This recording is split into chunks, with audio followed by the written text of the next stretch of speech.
There are some managers out there who try to motivate their team by setting ambitious targets. And that could work.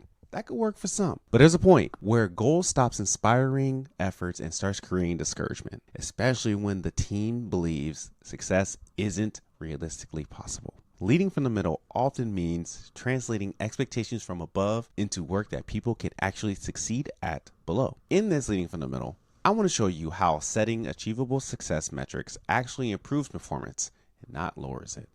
The second thing is actually what was already iterated of what does success look like. So back to my example with the MBA students, not only they needed to know what at the end of the 18 months, this is what we're creating. We're launching a program that is going to help connect college students to career opportunities in the community. That is the end goal. That's the destination. But what does the success look like?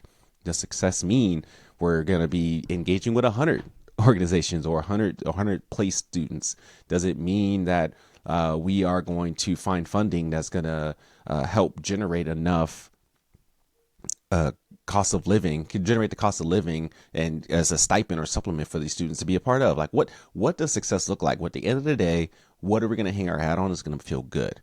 And that is the measurable outcomes. That could be the measurable outcomes. That could be the key performance indicators of what what the end goal should look like. And sometimes where I know I get hung up on is I set this big lofty goal and big lofty outcome that we were trying to reach.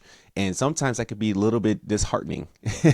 And I can imagine as an individual contributor on the team, if I was receiving this humongous goal and this big vision and what the major number is going to look like, I love the ambition, but sometimes that ambition can be demoralizing because you won't be able to see the growth of your progress, or at least it's harder to see the growth of your progress if you're trying to get to 100 and you know that between now and 3 weeks from now, you can only get 50, right? Or get 25 or whatever that number is.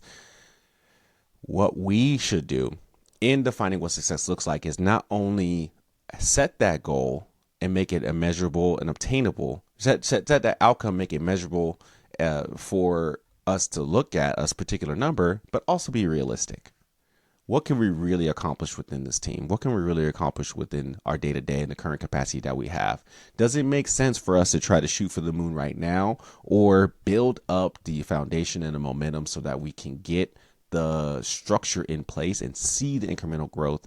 Because psychologically that helps in momentum, that helps in buy-in, that helps in encouragement, that helps in these things because people feel good when they see progress. So what is that measurable outcome that's going to help drive towards that progress to the clear destination that we've set?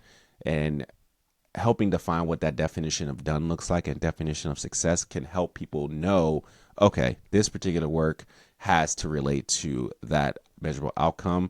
And the more I chip away at it, the greater I will see us getting closer and closer to that end goal because we know where we're going and we know what's going to take to get there from a successful perspective. I really want to research your thinking of how teams disengage. They don't disengage from high expectations. They disengage when progress feels impossible to measure. When people can see the progress, their effort increases. But when progress is invisible, that effort drops, even if people deeply care about the work. This week, take one team goal and define a measurable milestone that your team can realistically achieve in the near term.